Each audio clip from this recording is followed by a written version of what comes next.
president should be announcing and saying, listen, we've got to move away from the coastlines, as far away from the coast as they can. Is like there isn't a timetable, there's an event timetable, but the president has been trying to announce it since last September. So first they tried with the emergency broadcast system. That didn't work. And then, believe it or not, I mean, you think if you're president, you can just announce whatever the hell you want. And no, you can't, because there are people, the elite and the rich and the powerful, don't want you to stop going to your job. I mean, if they announced the whole truth, do you think anyone would show up for their job? Now, I live on a mountaintop in the middle of the Maine coast because Maine was held down by glaciers. And it's slowly rising, so once the crust comes free of the core, it's just going to pop up another 500 feet. So I'll be doing fine with a 600-foot tidal wave. But Florida, that's actually going to sink. The UK, that's going to sink. Japan is going to sink. So a lot of places, it isn't just a matter of a 600-foot tidal wave. And then, of course, all the ice in the whole world is in the wrong place, so that's going to melt. So the Zetas say the final sea level is going to be 700 feet above present. So the president isn't going to say what's going to happen. He's going to say there's a planet in between the Earth and the Sun, that he would turn it over to NASA, which would say, yes, there's a rogue planet, but we were prohibited by national security, but don't worry about it. Go back to sleep. If anything's going to happen, we'll tell you. And then maybe they turn it over to NOAA, which is saying, well, this huge Earth wobble is what's causing all this weather. They're never going to admit that global warming and climate change were a lie, because can you imagine the lawsuits? It would bring the whole world to a halt, because how many hundreds of billions of dollars have been spent on reducing fossil fuels? And, the thing is Planet X is roiling the magma, so the magma's circulating closer to the bottom of the crust, so the seafloors are warming, and the ice is melting from underneath. But the actual truth is the Arctic just had one of the coldest winters in years, and the amount of ice that formed this winter in the Arctic is unbelievable. Antarctica has been gaining ice. The top of the Himalayas and a lot of these glaciers are gaining ice. So this whole global warming thing, they're never going to use that phrase again. They would rather die than say global warming. So, I don't know how he's going to put it, but my opinion is he's got to announce it. And meanwhile, the government is doing all these strange things, like ordering 1.2 billion rounds of hollow point ammunition. They're going to arm these Social Security employees, and the National Weather Service employees are all going to be packing with hollow point bullets. I mean, come on, who thinks that's normal? What are they expecting? And of course, there's going to be some people who are going to riot and steal and loot, be out of control. But yet, if they do announce it, then people will go, well, this is something that we're all facing together. Let's work together to save as many people as possible. But they've got to do it sooner than later. Now, I live on a mountaintop. I heat with wood. I've got an outhouse. I'm ready for no electricity and no fuel. I live in a forest. I've got wood all around me.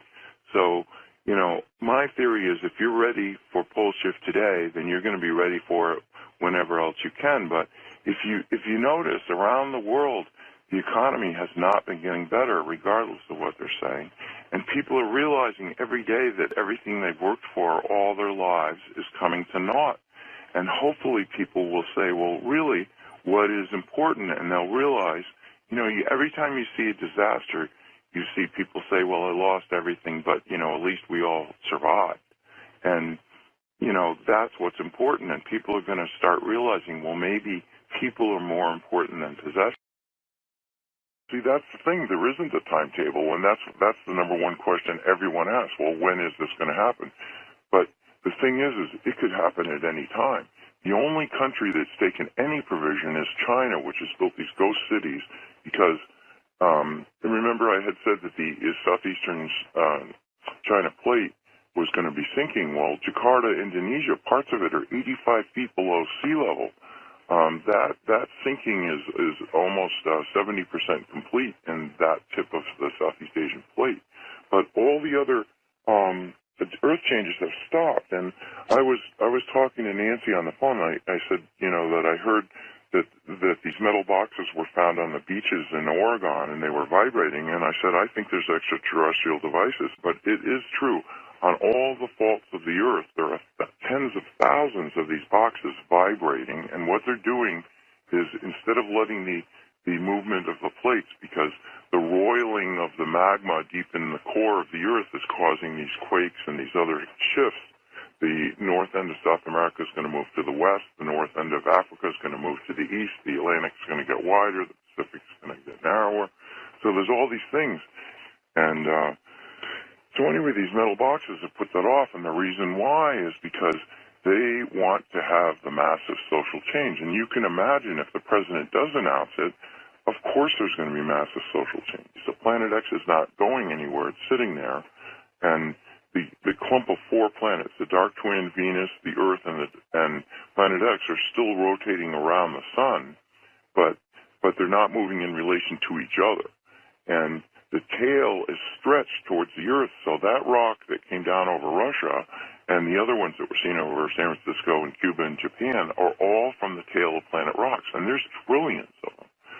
So this is going to be a big disaster. So when the president announces it, and I mean, I'm not sitting in his office privy to whatever they're deciding, but I can tell you this. They really don't want people to he's not going to use the word Planet X. He's going to say, look, Reagan signed an executive order making it top secret. Every president signed on, but I'm such a humanitarian that I'm telling you that there has been a planet between the Earth and the Sun for 9 years, and why not? I mean, if it separates from the Sun where every single person on Earth looks up and goes, oh my God, what's that? And the glowing area, the thing that's at the 5 o'clock position, is the tail, which is sort of transparent, translucent, whatever you want to say, because it's a cloud of dust, or red iron oxide dust. It's lit by the sun, and you can see that from Earth. So that's what people are taking pictures of, is the tail of Planet X stretching towards the Earth. And you can't see Planet X itself, but one of these days, when it gets far enough from the sun, you are going to see it. That the Council of Worlds has told the president, you've got to announce it. So you can speculate that the first thing he would say is Ronald Reagan had an executive order that this is top secret, and every other president signed on, but now I'm going to be the one who's breaking that because everybody has to know that. How can he not announce it? Because Planet X pulls the magnetic bar of the Great Atlantic Rift down towards it, and then as the Earth continues to shift and the Atlantic no longer faces the sun, then the North Pole, which doesn't like the North Pole of Planet X, pushes the North Pole of the Earth back. So you get these wobbles, and what you get is this gigantic loops in the jet stream. So normally the jet stream moves from west to east, but now if you notice these weather maps, and why wouldn't you with all these big storms? So everybody's more interested in the weather than ever because it's really can be life or death. And what you get is these giant arcs of cold air coming down from the Arctic, and 30 miles to the east, you've got this giant arc of tropical air coming up from the Caribbean, and you've got this clash or fronts that makes these gigantic storms. I mean, look at Hurricane Sandy. And, if the government told the truth, they should say nobody should rebuild anywhere. But it's just like Katrina in New Orleans. People are saying, well, we're going to bring it back, and it's going to be so meaningful, and we're going to have Seaside Heights, New Jersey, ready for the tourist season. And, but the truth is nobody should be there now at all because this is right in the danger zone. They should be saying, well, we're going to move anyone that wants to go from the coast. And that's the interesting thing. The Zetas have said even when this is announced, probably only as much as 60%, but no more than that, are going to go, oh, my God, we've got to go to safety. And the rest are going to go, well, I really don't want to change anything, so I'm going to keep going to work. And if a tidal wave washes over me, then that's it. I'll just die. Well, okay, you're entitled. That's what this life is like. You're entitled to be a skeptic. You're entitled to be in denial, and you're entitled to die in it. But there's no reason for you to do that. So the binary star is quite a distance away. That's why it takes 3,657 years for Planet X to return. So it's something we've never seen because it's burned out, but it is a huge body, and that's where it started. And evidently, Planet X has been coming here at least 2 billion years. So, you know, it wasn't that the Anunnaki were always there. They reached a point where they decided they wanted to powder the gold and put it in their atmosphere to keep the planet a little bit warmer. It's got giant hot magma in its core, and it's got water, which has the highest specific heat of any substance in the universe, so it holds heat. It takes longer to heat water than anything in the universe, and water holds heat longer than any. So, but they were getting cold, so that's where the whole quest for gold came from. That Phobos is a spaceship because it's hollowed out and it's got chambers in it because they use ground-penetrating radar. But actually, Phobos is one giant gold nugget, and the Anunnaki, since they came back, have been mining. Go do a search in Wyoming. Dick Cheney tried to get the Wyoming legislature, and he only failed by a few votes, to buy a used aircraft carrier. Now, would Wyoming, Edgar Cayce said that Omaha was going to be the greatest seaport in North America after pole shift, and you know, evidently he's planning that the Mississippi will split wider, saltwater will go up to the Great Lakes, and then up the Missouri and the Platte rivers, and then maybe the Red River. And I guess they were planning to, you know, keep it, I don't know, in the Great Lakes or in the Gulf, and then float it right up to Wyoming. But you can see why he would want that. It's got nuclear power. It's got a hospital. It holds 5,000 people, and he could load it with fighter strike jets, you know, and be king of the world. And you look at the billionaires around the Earth, they're trying to start their own space program. So nobody's going to leave Earth and come back as kings of the Earth afterwards. No, they're all going to have to go through it. And whether you're a billionaire or not, you're going to have to roll up your sleeves. So, you know, you've heard of the idea of these deep underground bunkers everybody was going to head. But, you know, how well are they going to survive in 10-plus power earthquakes? So they're not. But then, you know, after pole shift, at the hour of pole shift, when the tidal waves start, then everyone's going to, after that, there won't be any earthquakes, so people are going to want to be underground, because how are you going to survive? People are going to want to be underground, because how are you going to survive? Unless you are willing to give it your best effort. So here goes. If you were running the world during these trying times, and you knew that events were on the horizon which would forever alter the entire planetary civilization, would you want the global mainstream media telling everyone? If those earth-shattering events were as unstoppable as they were fateful, would you disseminate this information? If you told them what was coming, what then would the 7 billion plus people who reside on planet Earth do the next day? That is, after you tell them that their world is about to come to an end. Will they still go to work? Will they continue to spend money? Will many of them even want to get out of bed again after they hear what is coming? Herein lies the challenge that is faced by the elite, those who control our way of life on this planet.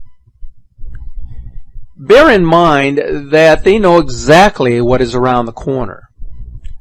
Their strategically located observatories and high-powered telescopes give them access to scientific data and astronomical phenomena which is so compelling that they feel they have no alternative but to distract us and deceive us and divert our attention. Remember, there is one thing more than anything else which they fear. That is uncontrolled chaos. They realize that real mayhem in the streets will not treat them well. Therefore, immediate social pandemonium is their greatest worry. Unpredictable political unrest strikes fear in each of them. Uncontrollable financial instability will only serve to inhibit their control over the masses. The time is ticking away when their control over each of us begins slipping away. Now, they may have their plans in order, but their ability to control our minds will have far less influence than what they were once accustomed to. Their deep underground bunkers may not be in the most protected areas that they once thought. Their experiments with time travel and interstellar travel, wormholes and parallel universes, blank slate technology and invisibility cloaking have already proved disastrous, as this video clip suggests. If images can move back and forth across time, maybe people and objects could time travel too. Paranormal investigators say time travel has already happened. They claim that a U.S. Navy destroyer was sent through time during World War II. In a secret experiment in the Philadelphia Navy Yard, so the story goes, a destroyer escort vessel like this one was made invisible. Its name, the USS Eldridge. The intention was to produce a radar cloaking device, but when the test began, there were very unexpected results.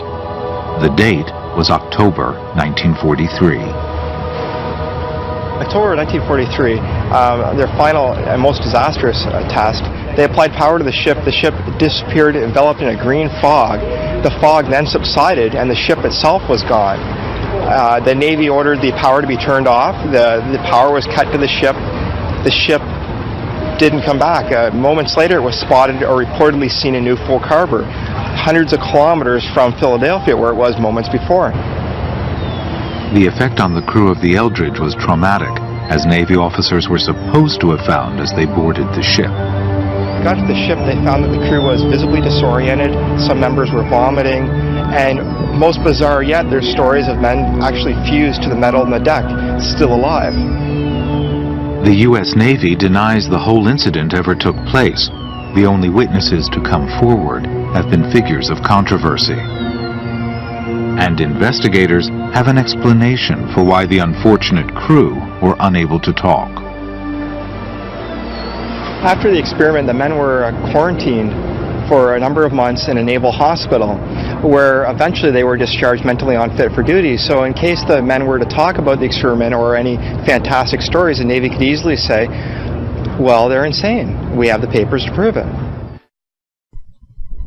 But the big question these days that has the undivided attention of so many individuals is the notion or the belief that something lurks within our solar system.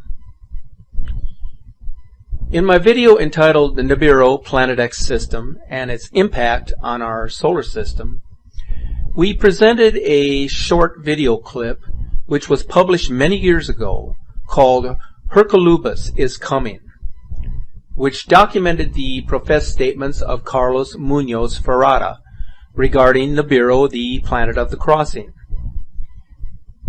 He was a highly intuitive and gifted astronomer and seismologist whose findings cannot be ignored. Carlos Ferrara predicted with extraordinary accuracy numerous earthquakes in South America during the last century. He did this by making direct correlations between specific astronomical phenomena and various catastrophic earthquakes and volcanic eruptions. His most significant prediction regards the future arrival of a great comet planet. Now, for those who did not watch my recent video, I would highly recommend that you watch it when you have an opportunity. But Ferrara calls it a comet planet because it has the size of a planet, and it has also the speed and the elliptical orbit of a comet. Whether you believe or not what this video portrays is not that important. What matters is that there have been numerous prognostications of this nature over millennia, which simply can no longer be ignored in the face of such pervasive and compelling evidence. So you will say, what kind of evidence? Okay, I'm going to show you. But before we go there, it's important to point out that Latin America has produced other gifted visionaries, just like Carlos Ferrara. Here are three of those individuals who have independently referred to the future happenings described by Carlos Ferrara. Mind you that their visions and scientific observations came to fruition long before the topic of Planet X or a binary star system became a conversation of great interest across the internet and the social media outlets. V.M. Rabolu, who was born in Tolima, Colombia, in 1998 he wrote Hercolubus, or Red Planet, based on his direct and conscious experience. Rabolu described the terrible events that will happen on our planet in the short term and explains the path that the human being can follow in order to achieve a deep transformation. Hercolubus, a planet so called by the sages of antiquity, is approaching our solar system and is the cause of great concern for those who know about such cosmic phenomena. In our former encounter, Hercolubus put an end to the Atlantean civilization. These facts are duly related through the universal floods of different religions and cultures. The consequence of the very close proximity of Hercolubus will be upheaval in all corners of our planet. Benjamin Solari Paravicini was born in Buenos Aires, Argentina. He is considered the great Argentinian prophet, who was also nicknamed the South American Nostradamus. Decades ago, he wrote, "The hour of hours will arrive, and in its darkness the crash of the big planet will be received. The earth will be reversed. Everything will fail." Samuel Weor was born as Victor Emmanuel Gomez Rodriguez in Bogota, Colombia. Samuel Weor, the great Gnostic master who gave numerous lectures in Mexico during the 70s, talked about Hercolubus and explained that in the times of the end, it would approach the Earth. Due to its great electromagnetic power, he said it would destabilize the Earth's crust, causing huge earthquakes, tidal waves, volcanic eruptions, and natural disasters. Hercolubus would have approached our solar system in former occasions to unleash cataclysms that wiped out the Lemurian and the Atlantean civilizations. Now, he said, it would come again to end our civilization and allow a new era to begin.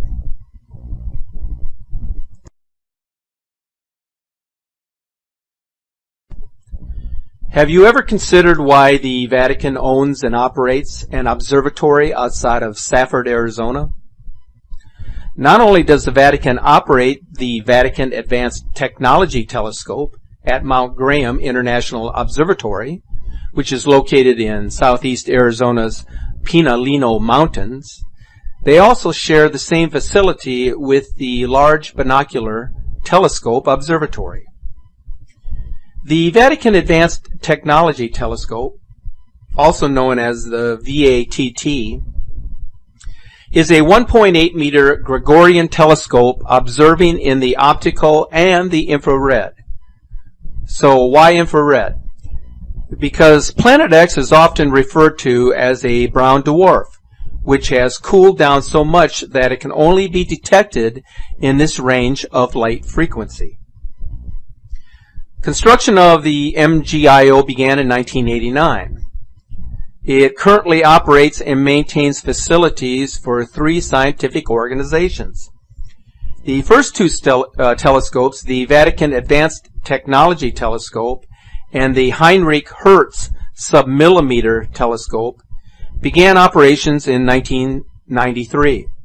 The Large Binocular Telescope, one of the world's largest and most powerful telescopes, began operations using mirrors independently in 2004, with joint operations between the 2 mirrors beginning in 2008.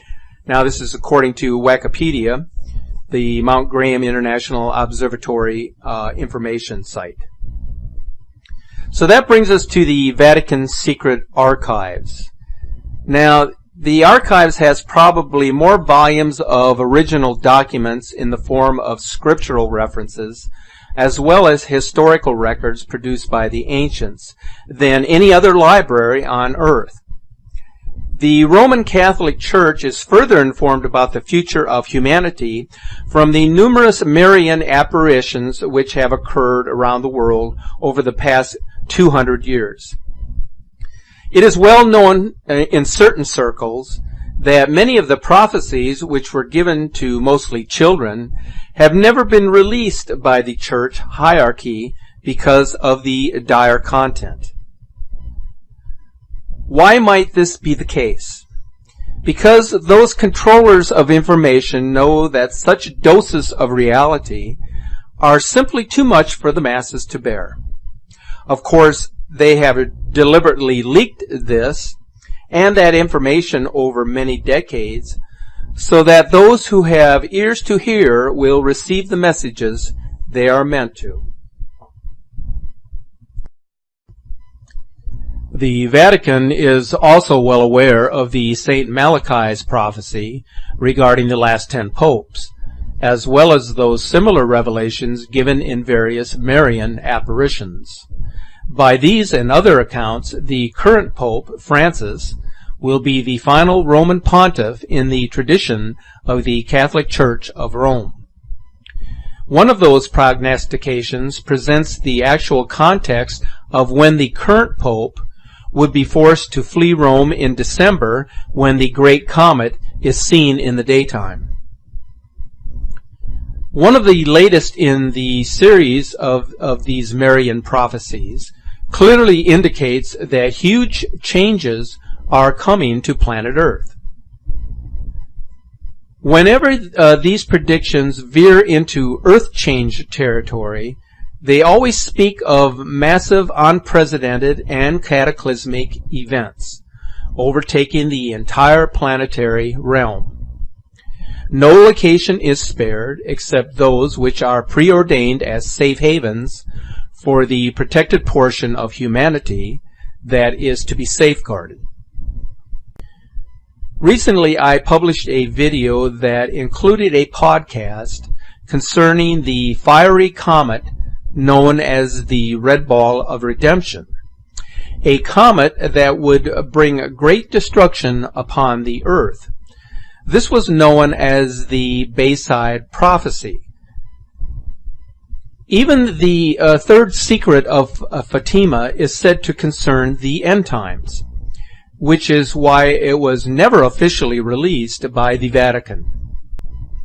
The primary agent of such massive global change is usually referred to as a shift, specifically an axis pole shift, where the Earth actually shifts on its axis by a number of degrees. An axis pole shift is the only planet-wide geophysical event which can generate so many predicted changes. The historical record, both geological and archaeological, is replete with hard evidence of periodic planetary catastrophes. Planet X, in fact, has experienced global landmass rearrangements at the closing of eras and the conclusion of epochs since the beginning of time. As we approach the current denouncement of the Age of Conflict, also known as the Iron Age, it is certain that Mother Earth will once again turn on her axis so that the old lands can be rejuvenated and refreshed, which is deemed a necessity, so that the new lands can emerge to sustain the new race of humanity, is likewise an essential byproduct of axial pole shifts. Therefore, the real question is just what kind of celestial event would provide the requisite interplanetary dynamic to precipitate a shifting of the Earth on its axis. There can be only one possible scenario for such an event to occur, and that would have to be a celestial intruder of great order that would possess all of the right stuff to cause the Earth to literally roll over and stay there as the new normal. Hence, we see more of a logical explanation than ever afforded to the various schools of thought which promote a Planet X. As you can see here, the planet of the crossing has many different names given to it. All of these names have been provided as candidates for the heavenly body, which may be responsible for both past and future catastrophes here on Earth. That's not to say that there are not other diverse possibilities when considering the various apocalyptic scenarios which the planet has been proven to undergo. However, asteroids and large meteors, gamma bursts and supernovas each have their obvious deficiencies when trying to explain an event like a pole shift. Of all of the theories which abound, and there are many on the internet, the narrative surrounding Hercolubus seems to be the most plausible. It also appears to be the one which forms the basis for all the others. Even the Nibiru story and their Anunnaki travelers seem to have originated from the Hercolubus version of earth-shaking events. It's true the Sun has been going through some major changes over the past few decades. We wonder if its a new location in the galaxy of the galactic center is enough to bring about such a profound and fundamental transformation. We also wonder if there are other galactic happenings, both seen and unseen, which may be triggering the sustaining of the Sun's new behavior. As the Sun ages, it is quite possible that it is simply entering a new phase of existence. However, there does exist an overwhelming body of evidence which points directly to the influence of a sizable planetary sphere within the outer reaches of our solar system. This would also explain many of the other recent and radical changes undergone by all of the other planets in our solar system recently. Especially one with an immense gravitational field would be required for an axis shift to occur. Such a celestial body would also have to possess other extraordinary properties and unique features in order to effectuate a pole shift, as is often foretold. The catastrophes described in ancient sources were traumatic experiences common to all mankind. Purged from conscious memory, these records are now interpreted as allegories, metaphors, and the trauma has been submerged in the unconscious. Collective amnesia. A revolutionary theory of the universe based on the records of the past has challenged the fundamental beliefs of modern science for more than 2 decades. Today, the unexpected findings of space explorations have confirmed many of the predictions of this theory. Mountains were born and mountains collapsed. Land and sea changed places. Great streams of lava flowed. The sea boiled and evaporated. Such were the scenes of unimaginable violence during the times of global catastrophe, as recorded by the ancients. Here in the New York Herald Tribune, explosion in science. the artist's conception of what happened when the heavens burst. What happened during the 1500 BC upheaval, which we read about in the Bible as the exodus of the Israelites from Egypt, and the phenomena or upheaval that accompanied that. And this is the artist's conception of what happened in Palestine and Mexico and China. Lightning, meteorites being rained down as the comet's head came closer to the earth, followed by floods. Same in Mexico, where water swept over the entire land, great gigantic tides. There were repeated changes in the Earth's orbit, in the lengths of day, the seasons, and the year. In these catastrophes, entire species of animals were annihilated. Others proliferated from wholesale mutations. Mankind was decimated. Civilizations destroyed. So that now brings us to the question, what is causing the dramatic and meteoric changes throughout the solar system? The planets, all of them, have been experiencing unparalleled and dramatic transformation never seen or recorded before. I am going to show you some coherent examples of the changes now taking place within our solar system. The data has been compiled from various scientific institutions, including NASA. This information has been publicly available for nearly a decade and includes actual statistics regarding these changes. This is data that is considered to be only the tip of the iceberg when referring to the continued changes occurring to the planets within the solar system. The planets are undergoing variations in their atmosphere. For example, the Martian atmosphere is getting sizably thicker, and Earth's moon is growing an atmosphere. And according to Dr. Alexei Dmitry, there is a 6,000 kilometer deep layer of natrium that wasn't there previously. He says that we're having this kind of change in the upper levels of Earth's atmosphere, where oxyhydrogen gas is forming that wasn't there before. It simply did not exist in the quantity that it does now.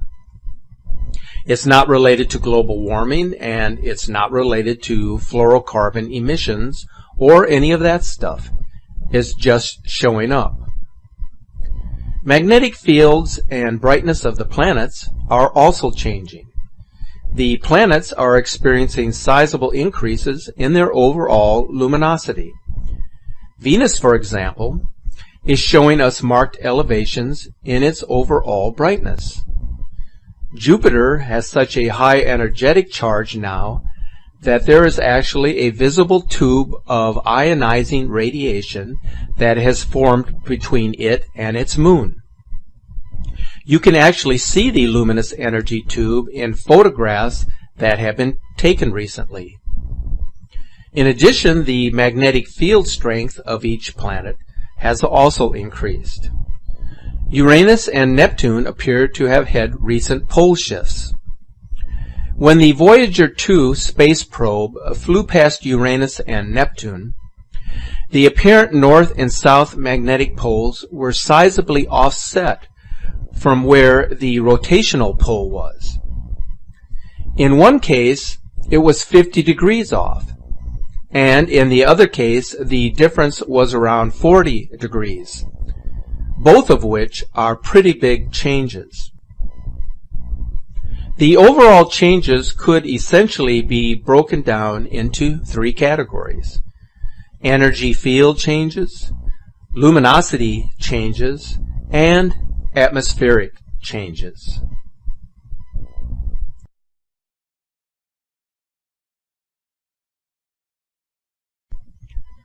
Global climate change is increasing and intensifying rapidly everywhere. These headlines tell the story much better than I can. The worldwide weather patterns have gone into a crash and burn mode, both literally and figuratively. Every region of the world has now experienced a periodic and profound departure from their traditional weather norms since records have been kept. Global climate change does not accurately describe the planetary predicament. An ongoing worldwide atmospheric apocalypse does, manifesting as localized weather cataclysms, as these headlines would seem to indicate.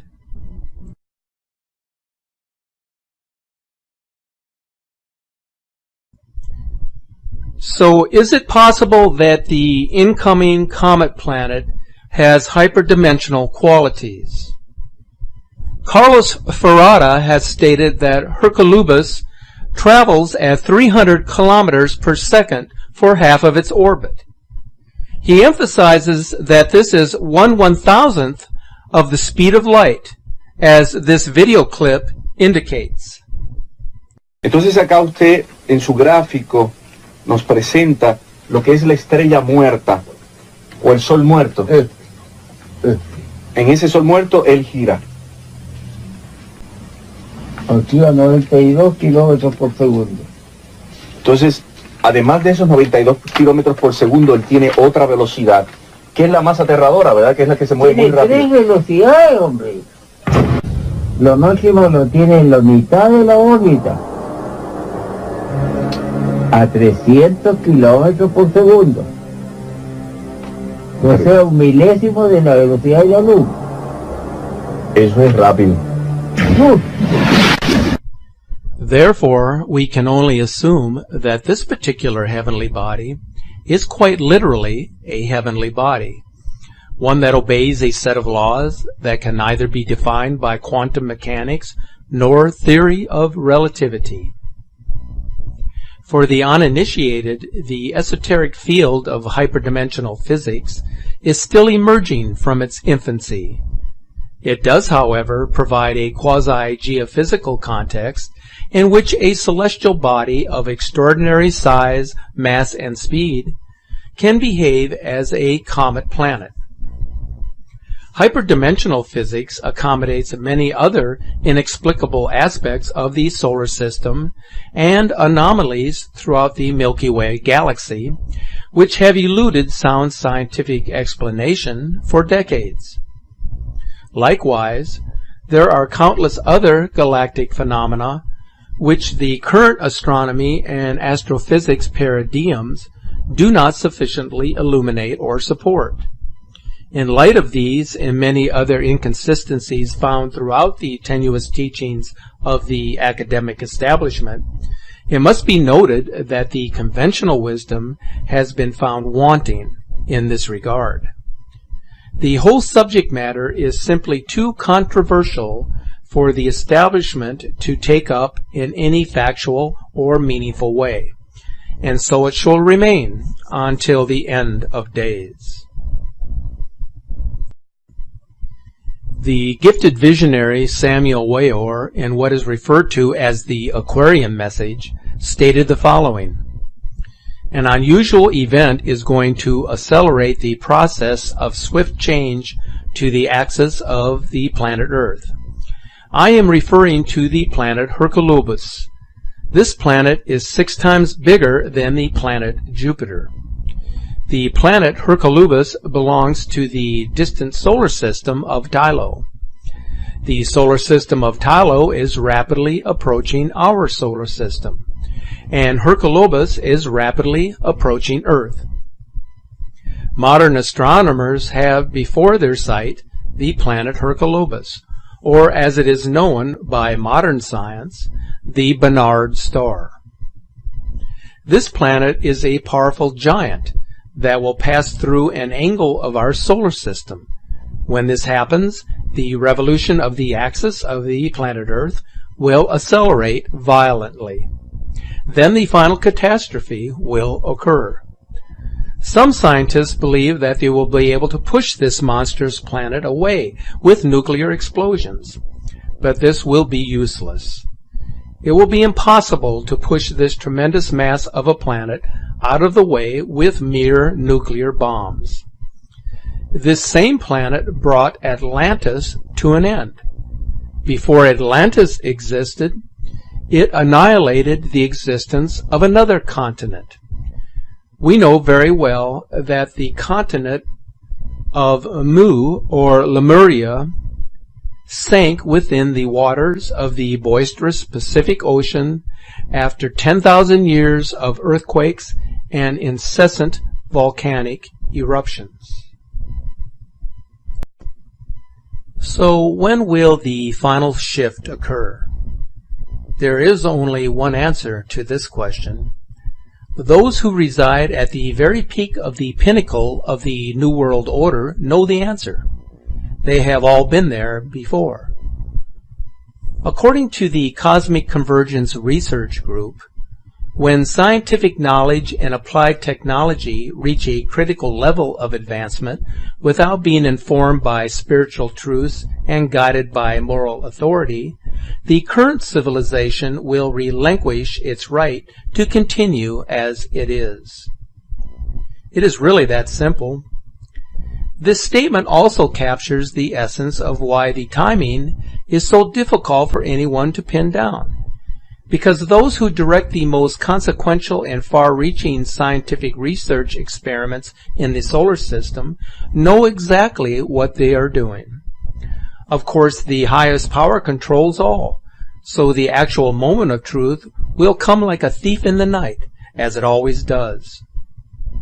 Since Herculubus can behave as a hyperdimensional entity, it exists outside of the normally perceived parameters of our universe.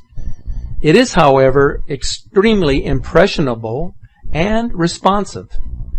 Were it to receive the frequencies which indicated that the misguided scientists have really crossed the line, it might just show up on our doorstep tomorrow. However, there are many ways in which to send the final message. Whether it shows up in the form of a huge red planet, also known as the planet of the crossing, remains to be seen. What is of greater interest to those of us who have watched this drama unfold is exactly where in our solar system the curtain will go up. During previous epochs, the show always began with the crossing place, or the place of transition, as the Akkadian name of Nibiru means. Whether the final shift will be triggered by the winged disk is really anyone's guess. However, because there is no doubt that the future of humankind lies in the balance, as does the fate of planet Earth, we are compelled to point out the following. The solar system and Milky Way galaxy have an elegant order and beauty. The outcomes of runaway applied science and unchecked applied technology do not always support this established order. In fact, there are numerous covert programs such as HARP and concealed NASA initiatives as described in Dark Mission, which fly directly in the face of an orderly universe. There are other signs on Earth and omens in the heavens that something very big is around the corner. And that is the number of man-made catastrophes which are engineered wittingly or unwittingly. For example, each of the past 6 years have brought to the planet an extraordinary event of truly historic and monumental proportions, as shown in this slideshow sequence. What is important to understand about each of these events is that they are all ongoing. The people on the Gulf of Mexico coastline will verify this, as will the whole country of Japan. So will the residents of the Jersey Shore. Likewise, the entire United States is just waiting for the next debt default doomsday date, and the endless cycle continues. So what's the point? There is something much bigger going on in the background which compels the powerful elites to completely ignore the real solutions to these and many other urgently pressing matters. At the same time, Whenever they do respond, they seem to do so in a manner that guarantees an exasperation of the problems which humanity faces. Another perfect example of this willful neglect and ineffective remediation is the proliferation of space junk, especially junk which is powered with nuclear energy.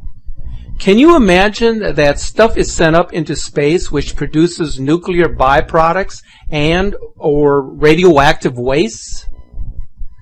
For instance, in 2005, at least 13 nuclear reactor fuel cores, 8 thermoelectric generators, and 32 nuclear reactors were known to be in Earth orbits below 1700 km. So where's it all going to go when those various satellites and probes and space weapons decide to come back to planet Earth? The final point is that much of that space junk is serving a vital purpose in the minds of the government elites. Tracking brown dwarfs, comets, planetoids, asteroids, large meteors, and comet planets is certainly now a huge priority for them. Apparently, the dangers posed by the free fall of any of this nuclear-powered junk must not compare to the benefits which they are accruing in the meantime from their global Spacewatch program. Perhaps their completely cavalier attitude and reckless response to so many things is a reflection of what really does matter to them at this very late date. Who could deny that a Hercolobus would fit the profile of such a grave and momentous concern?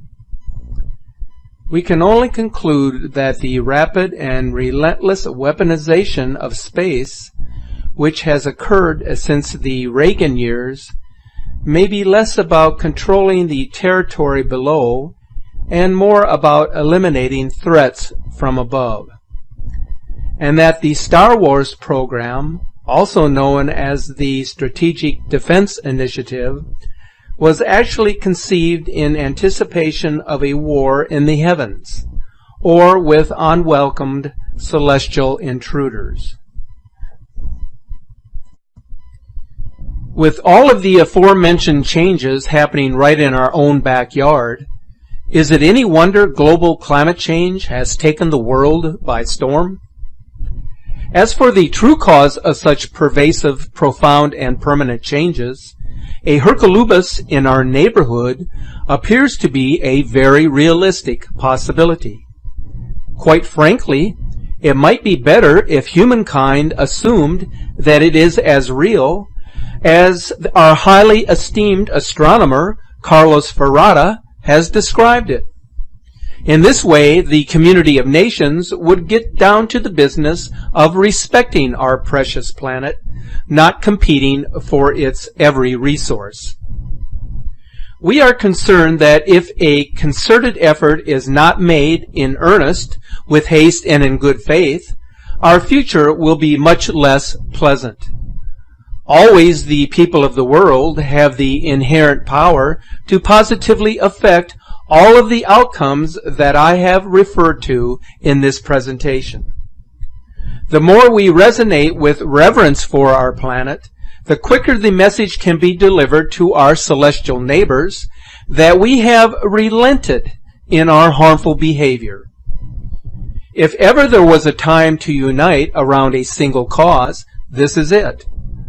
Once we exceed the point of no return, what will come cannot be stopped, nor can the severity be alleviated once the key dominoes start to fall. It's now less than a minute to midnight. The government elites have proven time and again that it would rather take the path of least resistance. Doing nothing is certainly the best way to not alert the public about these eventualities. They also know that the die has been cast many decades ago, and that their predecessors chose to chart a course which would be more and more difficult to change with each passing day.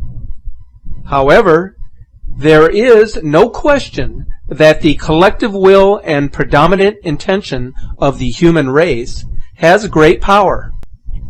So what shall we do? Individually, we can remain centered, grounded, and focused on what is really important in each moment. If nothing else, each of us can go within to find our strength, our courage, and our resolve to make it through and out the other side, happy, healthy, and whole. Truly going within during these challenging times and meditating on the Supreme Consciousness will guide us in our moments of greatest need. Good afternoon. This is Universal News Media. Today is March 3rd, 2018. Today we will see something that looks like a flying shoe. We will also see several large planets, moons, and eclipses. All of the images you are about to see were obtained within the last 4 days from the Federal Aviation weather cams scattered across Alaska and Canada. All videos are in time-lapse mode, with each frame equal to 10 minutes. Our first video came from the southeast-facing weather cam located in Say Key, British Columbia, in Canada. One of the eclipse concealment jets projects a large pink triangle onto a shoe-shaped object in the sky. It is being blurred by technology. The flashlight sun, explained in a minute, engulfs this object in glare, while the eclipse concealment jet swings around to line itself up with the object and the center of the flashlight sun. The flashlight sun is a very intense light source installed between the Earth and the Sun, much closer to the Earth. Eclipsing planets pass in front of the real sun, but behind the flashlight sun, so that it's not obvious an eclipse is occurring. The eclipse concealment jet also projects a large triangle over the object being hidden as a further measure to obscure it. Here is a contrast-enhanced view of the object. The flashlight sun moves away, and another contrast view provides better detail. The blurring mechanism is used to hide two planets viewed from the southeast-facing weather cam located in Yukon, Alaska. There is one more planet above the one that the arrow is pointing to. They will both emerge once the flashlight sun has passed in front of them. The black dot in the center of the flashlight sun emits a black positioning indicator beam to the eclipse concealment equipment waiting for a signal. The eclipse concealment jet swings into view in the bottom right corner of the camera's screen, keeping in perfect alignment with the black dot and one of the planets for optimum concealment.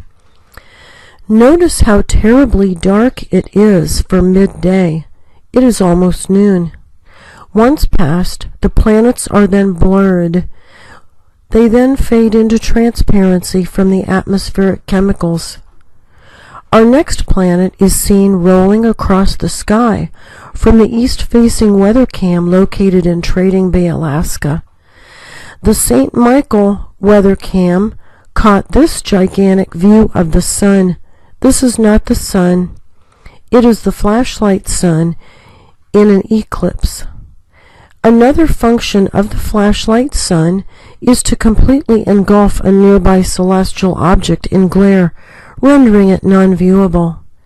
The southeast-facing weather cam in Soldotna, Alaska, caught this small moon just emerging from the flashlight sun's enormous glare. A striped planet also comes into view. Thus, the flashlight sun emits a black positioning indicator beam to the eclipse concealment jets waiting for a signal. In response, a reflection of the concealment jet is viewed in the lower right corner of the screen. keeping in perfect alignment with the eclipsing planet and the black dot for optimum concealment. Both planets fade into transparency from the atmospheric chemicals. The southwest-facing weather cam in Palmer, Alaska, caught a sunset already taking place beneath the real sun, which is still up in the sky. The flashlight sun takes on a very contorted shape as it attempts to completely engulf this celestial object in glare in order to obscure it from view. Reflections of the concealment jet are visible. These objects are part of an approaching celestial system. Many people ask when this system will make its closest pass to our Earth. A general indication of time is provided in the following pages of text. Please don't forget to like this video and subscribe.